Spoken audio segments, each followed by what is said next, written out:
ngasi phongkiba tongan-tonganba pau-chesing amadi social media dagi laukhatjaba pau-singgi update pijari ahanbada maruiba pau Potuna Kangpokpi districta total shutdown tawgani haina LAOTHOKKHRE Bungjagin baltet laikidabana lengak pakthok chawthokpada tinthabani athubada lengak pakthok chawthoktuna portfolio yenthoklagani haina Deputy CM Losi Dikhona phongdorakre Cabinet expansion athubada tawrakani haiba thajai CM yauraga minister manga wasak lokre lemhauriba minister sting loina haptaba yade haiba leite haina MLA Susindro na phongdorakre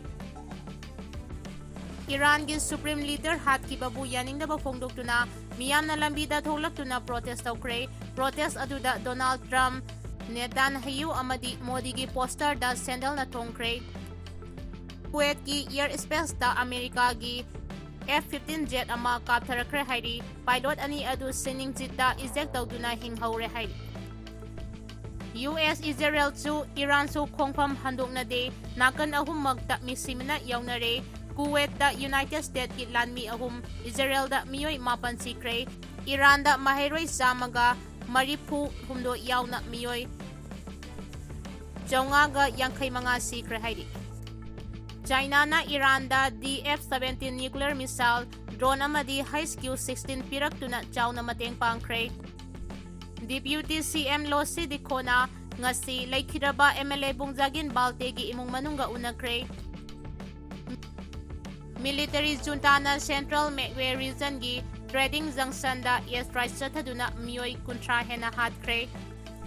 Iran gi naval warship mapan thugaikre Iranian Revolutionary Guard Corps gi headquarters yauna military installation kaya sauna mangtakle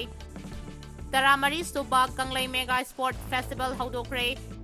sport asi mangda pukhanaba punna honaminaba changi haina laurengba rameswar na phongdorakre Moreda lanmai sakpada RB amastung AR na Kankhre Minister expand tawrakpada cabinet minister ama fangnaba isor kurumsi haina Rabina phongdorakre Water supply project ki review meeting pangthokre CM na Excise department ki gari mangalam thakre numidang wairam pung mga gaminitara marida chandragrahan ubak phangani haujik pau sandona pizari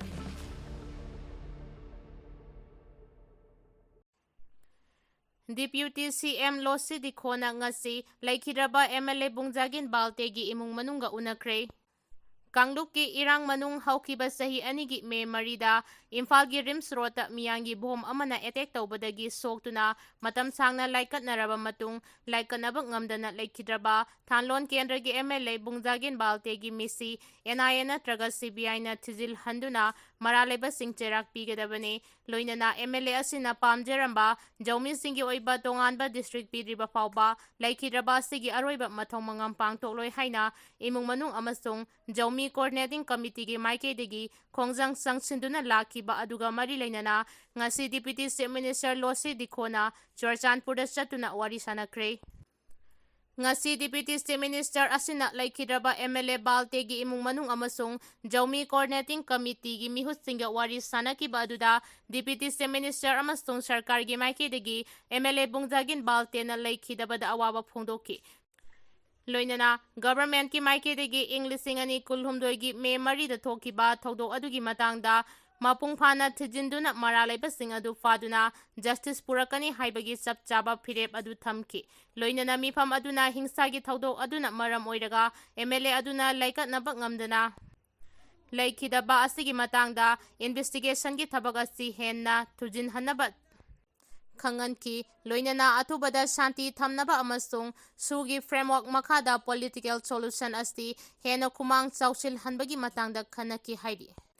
adubu wafam aduda deputy chief minister gi maikei haudi fawbagi oina sarkar asigi full cabinet leitabana major policies sing khanabada matam changani haina phongdoki adumakpu deputy chief minister Losi Dikhogi maikei miyamna pukhalaki ba issues sing adu mamutana tabaga loinana hariba wafam sing aduga mari leinana makata ba thabak sing laukhatnaba government ki chanaba level da pukhatuna khanagane government ki maikei MLA Bungjagin Balte laikhidaba case ki matangda justice purakna ba honagani haina thajaba piki loinana thajaba piriba sing adugi matangda online ki khuthangda written commitment piba yauna makhatana wari sanaba haina su yanaki hairi Irangi Naval Warship 8 thugaikhre, Iranian Revolutionary Guard Corps gi headquarter yauna military installation kaya sauna mangtagle. US amasung Israel na Iran gi mathakta satharakpa airstrike hena kansinkibaga loinana Iran gi naval warship 8 thugaikhre, Iranian Revolutionary Guard Corps gi headquarter thugaikhre haina US President Donald Trump na phongdorakre. Central Command na handle toba extra thaglakiba video post amagi matungina USA gi Navy ship tagi kapsilakiba missile ching aduna Iranian Revolutionary Guard Corps gi headquarter adu chauna amangata thokhankibane. US Central Command ki maikhaidagi makata na hairibana Haukiba sahi 94 ki matam asida Iranian Islamic Revolutionary Guard Corps gi maikhaidagi American listing amagi mathakta hatki. America asti malemda khwaidagi sakti leiraba leibak amani. Maram aduna Iranian Revolutionary Guard Corps na matam sangna USA gi force sing aste thengnaba ngambagi sakti leiroi. Middle East ta haudik oirakliba phibam asigi matangda US President Donald Trump na haikibada US amasung Israel na Iran gi mathakta satharakiba joint strike ase tha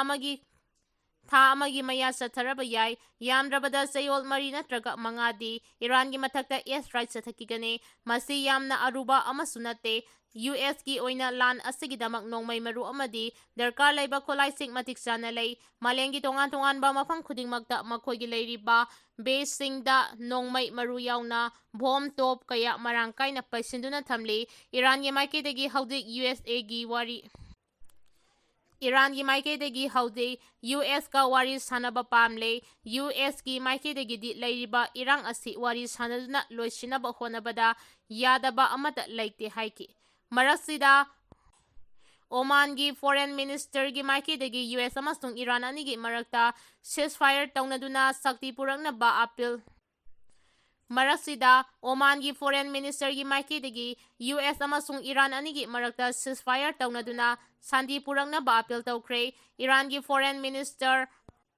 Abbas Argharchi gi maikhaidagi Iran na santi pambagi wafam phongdokhibaga loinana leiriba lan asti Henna paktok chauktokdana ba honabagi apamba su phongdorakre haina Oman gi Foreign Minister asina makatana phongdoki. Moreda lanmai sakpada army amasung AR na Kankhre Indo-Myanmar border Moregi Integrated Checkpost ICP manungda leiba Friendship Bridge nakalda lanmai sakpada army amasung Assam Rifles na atubada sangsinduna Kankhre thaudo asigi matangda defense spokesperson amana haibada Tengnopal district ki Moreda leiba ICP gi Friendship Bridge nakalda chaklakpa mai adu border da mathau tariba LR group sing na atubada control tawki.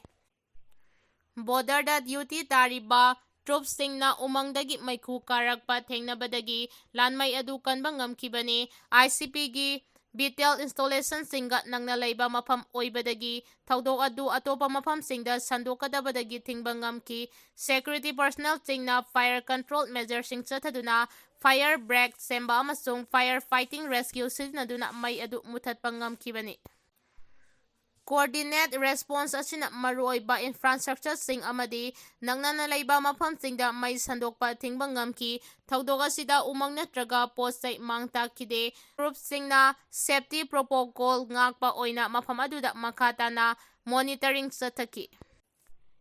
Military junta na Central Magway region gi training junction da airstrike sathaduna MIOI kuntra Henna Hatkhre Military junta na Myanmar gi Central Magway region gi training junction da airstrike chathaduna MIOI kuntra gi mathakda Hatkhre kun Henna asopan nanghankre haina resistance group amasung independent online media gi report amana hairi report asina makata na hairibana attack adu military junta na leibak adu da leiriba pro democracy force amasung ethnic armed group singi mathakta chatharakpa thawongi manung chanane airstrike adu da civilian kaya ama asi ana amasung asopan nangki haukiba sahi lising ani kunmathoi gi February amadagi military junta na leibak adu da leiramba Aung San Suu Kyi government adu ku dauduna sakti paisankibadagi tangtadaba phibam ama mayoknaduna lakkibani military junta na chathaba ka henba thawongsing adugi mayokta yaningdaba phongdoktuna minyoi kayana makhuta khulai paiduna military junta gi mathakta lan chatharakibani.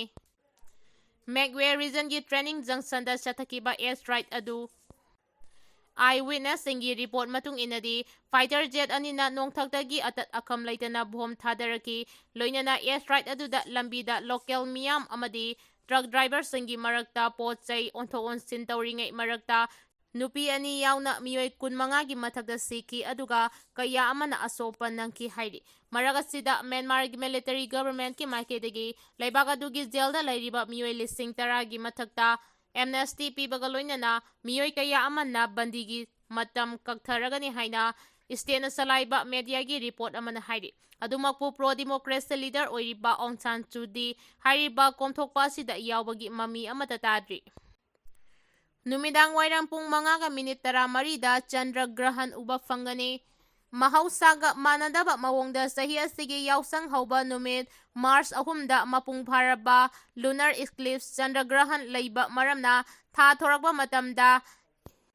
ꯏꯒꯨꯝꯅ ꯉꯥꯡꯁꯪ ꯉꯥꯡꯅ ꯊꯣꯔꯛꯄ ꯎꯕ ꯐꯪꯂꯒꯅꯤ ꯍꯥꯏꯔꯤ꯫ ꯏꯪ 2023ꯒꯤ ꯑꯣꯏꯅ ꯑꯍꯥꯟꯕ ꯆꯟꯗ꯭ꯔ ꯒ꯭ꯔꯍꯟ ꯑꯁꯤ ꯅꯨꯃꯤꯠ ꯌꯨꯡꯕ ꯃꯇꯨꯡꯗꯒꯤ ꯍꯧꯒꯅꯤ꯫ ꯑꯍꯧꯕ ꯃꯇꯝꯗ ꯃꯁꯤꯒꯤ ꯃꯁꯛ ꯃꯅꯤꯄꯨꯔꯗꯒꯤ ꯎꯕ ꯐꯪꯂꯣꯏ ꯑꯗꯨꯕꯨ ꯅꯨꯡꯊꯤꯜ ꯄꯨꯡ 2:14ꯗꯒꯤ ꯃꯁꯤꯒꯤ ꯈꯨꯗꯝ ꯇꯞꯅ ꯇꯞꯅ ꯐꯪꯂꯛꯀꯅꯤ꯫ ꯅꯨꯡꯊꯤꯜ ꯄꯨꯡ 3:10ꯗꯒꯤ ꯄꯨꯡ 4:14 ꯐꯥꯎꯕꯗ ꯃꯁꯤꯒꯤ ꯈꯨꯕꯝ ꯈꯔ ꯎꯕ ꯐꯪꯂꯛꯀꯅꯤ꯫ ꯃꯇꯝ ꯑꯁꯤ ꯐꯥꯎꯕꯗ ꯃꯅꯤꯄꯨꯔꯗꯗꯤ ꯃꯌꯦꯛ ꯁꯦꯡꯅ ꯊꯥ ꯎꯕ ꯐꯪꯂꯣꯏ꯫ ꯃꯅꯤꯄꯨꯔꯗ ꯊꯥ ꯃꯌꯦꯛ ꯁꯦꯡꯅ ꯎꯕ ꯐꯪꯒꯗꯧꯔꯤꯕ ꯑꯁꯤ ꯅꯨꯃꯤꯗꯥꯡꯋꯥꯏꯔꯝ ꯄꯨꯡ 5:13ꯗꯒꯤꯅꯤ꯫ ꯃꯇꯝ ꯑꯁꯤꯗ ꯊꯥ ꯅꯣꯡꯄꯣꯛꯂꯣꯝꯗꯒꯤ ꯑꯇꯤꯌꯥꯗ